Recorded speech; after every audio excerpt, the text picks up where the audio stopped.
It's been a couple days. Start up. Hold start.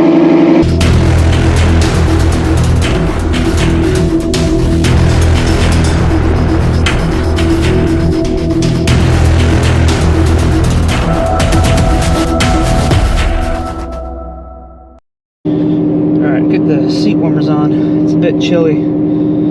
Alright, so welcome back to the channel. Welcome back here to another video. So, I need to take this thing out because I haven't driven it since before it snowed. It's thawed out finally. The roads are dry-ish. I need to burn a little bit of the E I have because I have an older jug of E that I need to dump in this thing before it gets too old.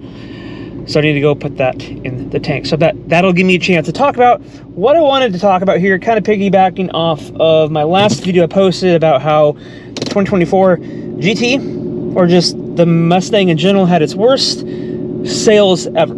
And I gave two main reasons why I thought what contributed to it. Number one was the fact you can't tune them and the price, and kind of wanted to clarify a few things here because the mass majority of the comments, which I am completely grateful for and I appreciate it, said it came down to the price. And I wasn't disagreeing with that. I stated the tune first before the price, and I just wanted to clarify that I didn't really think the fact you can't tune them was the overall main reason. I just gave two examples, and I think most people thought I was trying to say that the tuning was the main reason. And if it came across that way, it was out of context, and I just gave two reasons, not necessarily saying that was the main, but for some people it was the main reason. But overall, as a whole, the price obviously was the main reason why the sales completely took a dive for the 2024 S650. So that was what that about, and what I'm going to be kind of piggybacking off today is for 2025. They're getting even more expensive. So Ford released the prices, I want to say about maybe a good 6 months ago for the 2025 model years. Now they did release the prices before the end of the 2024 year was over. So some would say, oh, well, they weren't quite aware how bad the sales are going to be. But you're halfway into the year, so they kind of had an idea on it's not trending upward like it should for a first generation new Mustang. So what does Ford do for the 2025 model years? They make it even more expensive. And we knew that, but Ford, they didn't even try to counter that and adjust that and do what they could to bring the prices down or do some sort of incentives. They didn't do anything. So kind of wanted to touch on that a little bit. So I don't know if a lot of you have done this, but I just recently, today actually, right before I recorded here, and I'll put in the screenshot and the picture, I did like a build and price on Ford's website of a premium performance package, like all the bells and whistles for a 2025 GT. I did the Grabber Blue because I like the Grabber Blue. Night Pony package, Recaro seats, Magna Ride, every option that you could add on the GT. And the out-the-door price, and that's even adding like the small things like the outdoor car cover and just the small things to kind of, you know, throw in there to see if it would add up price. The Magna Ride, I did the Night Pony package. Obviously, it's a performance pack, so it has the active exhaust, all those things. Over $71,000 for a Mustang GT performance pack. $71,000. My 2022 GT, it's not a performance pack, but that only affects the price. Like, I think it's like a $5,000 option, $4,995 or something like that. Correct me if I'm wrong, but it's somewhere around there. This thing, brand new MSRP, I think was right around $50,000. When I bought it, you know, it was a couple $1,000s off. It was like $48,000. I think I paid $48,000 for this thing. It was brand new 2022. I bought it in 23, so it was a new but an older on the lot 2022 GT Premium. I put cash down. Obviously, I think I financed $43. Now you're looking at $71,000 for a GT Premium Performance Pack. Ford has lost their minds. So instead of finding ways to increase the sales for the 2025s, what can we do to do better for the 2025 model year? What do? They jack up the price even more. And then the Dark Horse, fully optioned Dark Horse Premium, Recaro seats, everything that you can add on that thing. That was like $91,000 or $92,000 for a Dark Horse. Both of which are Coyote platforms, naturally aspirated from the factory. Obviously, you can get a Whipple. So let's talk about that. If you decided to go with a GT Premium Performance Pack, and then if you had it to where you had a dealership that was authorized to throw a Whipple supercharger on it, that's a $10,000 option. So you get the $71,000 for the car, and then the $10,000 package.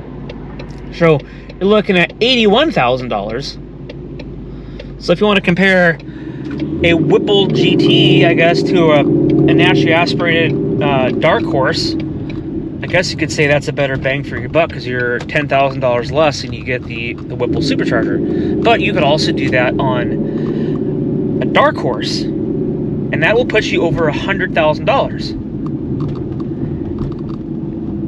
You could go and get a couple-year-old S550 GT500 for the price of a new GT Premium Performance Pack. That's just wild. It's crazy to think about. So, man, times have changed. It's just, I'm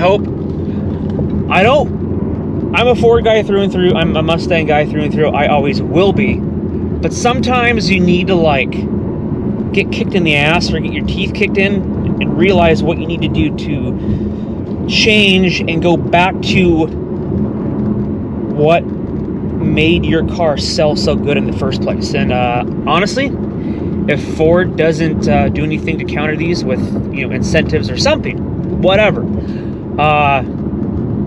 I predict, and actually I hope Ford's sales are even worse in 2025, because that's the only way Ford, I think, will understand that it's the price that's stopping them from outdoing themselves for their previous years, and how to grow and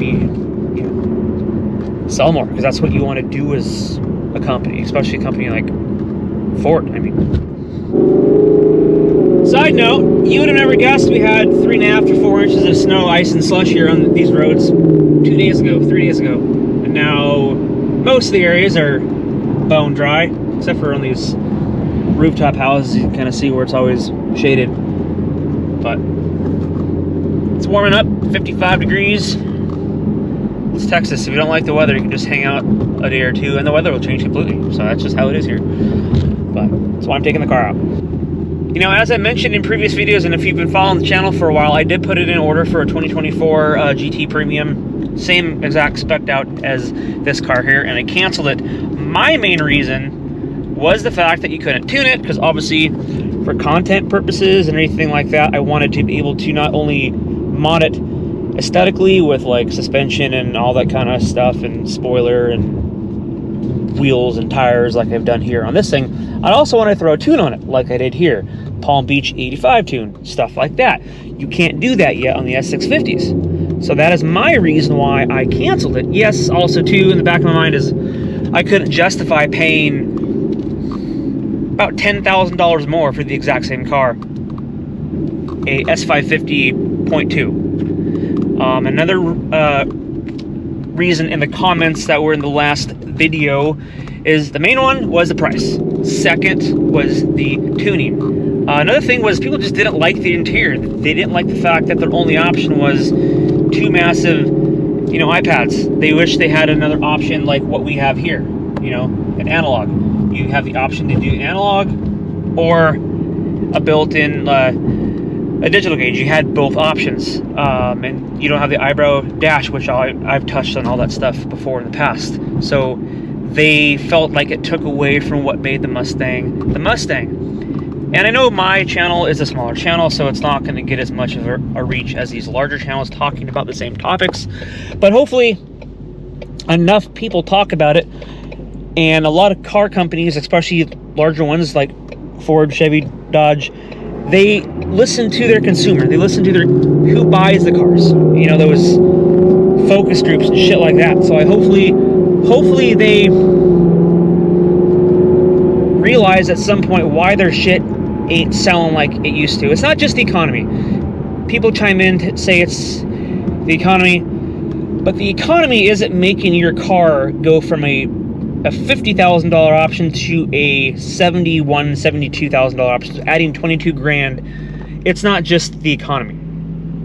Yeah, that's part of it, but you don't have Chevy making the Camaro, Dodge, Challenger, Charger. There's no competition, so they jack the prices up. I get that, but I think they took too much advantage of that, and it's out of control in my opinion. And I think a lot of you watching this will also agree.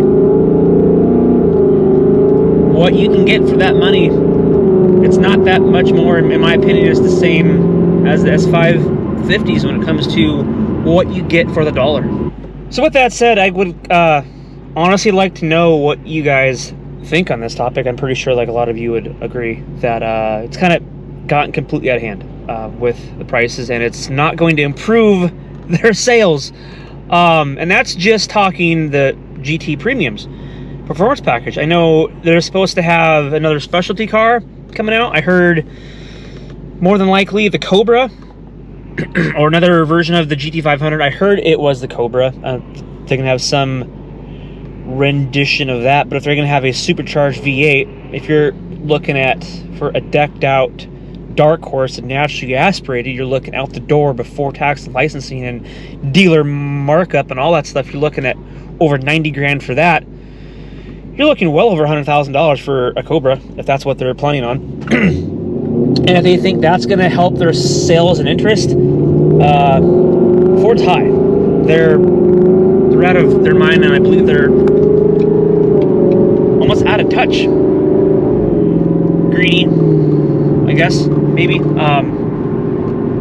If this continues and Ford doesn't find ways to make these things more affordable for the average working American, I don't know if the Mustang is going to be around in the next 5 to 10 years, because production of vehicles is based upon how many units of those are sold, and if they don't sell, why make them? Why produce them? You can bring the price down, at least have like your base option be significantly cheaper, high 30s, low 40s for a base, opposed to starting at like 46 to 48 for a base, which is what I paid for the premium here, which is ridiculous to think about what you get for your money.